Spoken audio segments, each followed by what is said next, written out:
On se retrouve pour parler de la journée de ce samedi à Vincennes, à la veille du Prix d'Amérique.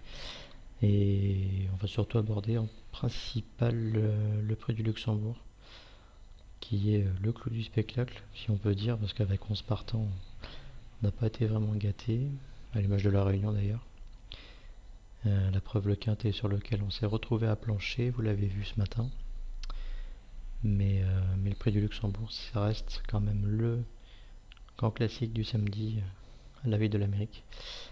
Et cette année, le gros point d'interrogation, entre guillemets, ce sera notre bonne vieille Anamix qui nous a fait pas mal de facéties ces derniers temps, qui a définitivement refusé de partir à la volte dans le prix du Calvados, malgré toutes les aides humaines qu'on ait pu lui apporter.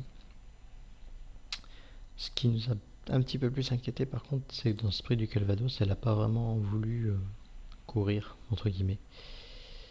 On va la voir partir en retrait, à 50 mètres certes, mais vous allez la voir ici. La jument n'a même pas envie d'avancer, ce qui est limite plus inquiétant que son refus de partir. Donc, ce samedi, c'est... Alors certes, le départ à l'autostart va l'aider, c'est certain. Si elle refait une blague dans ces conditions-là, alors c'est qu'il n'y a vraiment plus rien à faire. Mais vous la voyez là-bas, elle ne veut vraiment pas en jouer. Ce qui est, je me répète, mais quand même beaucoup plus préoccupant. Et du coup, donc on l'a mise en tête de notre pronostic, car ça peut être tout ou rien. Mais ça peut être la course type où on peut justement prendre l'argent ailleurs. On peut très bien le prendre sur Treble par exemple. Treble qui avait explosé surtout sur cette distance-là l'hiver dernier, qui a été gagné son groupe 1 à l'étranger. C'était sur une distance réduite également. Là on le voit, quatrième du prix du Rouergue, surtout troisième du prix du Crépuscule au mois de mai. Et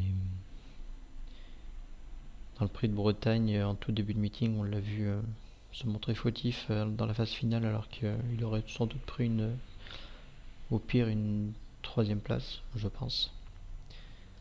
Et ensuite, ces deux dernières performances sont pas vraiment significatives. Il est quand même vraiment meilleur quand il est déféré des 4, ce qui sera le cas ici. Il a dû être vraiment bien gardé pour cette course-là.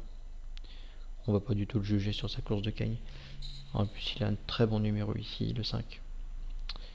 Donc on peut être relativement confiant quant à ses chances. S'il fournit sa valeur, il devrait être pas très loin de la victoire finale. Avec ou sans un Amix d'ailleurs. Et on aura retenu également Orione Deglidei, qu'on aime beaucoup, ce petit cheval italien, qui est vraiment très fort sur 2100 mètres. Il a gagné le prix de Blois au mois de décembre en 1:11:6 sur ce parcours-là. C'est un chrono qui doit lui permettre de finir dans les 3 premiers encore ici, sans problème. Depuis, il a confirmé à l'attelé puis au monté sur plus long.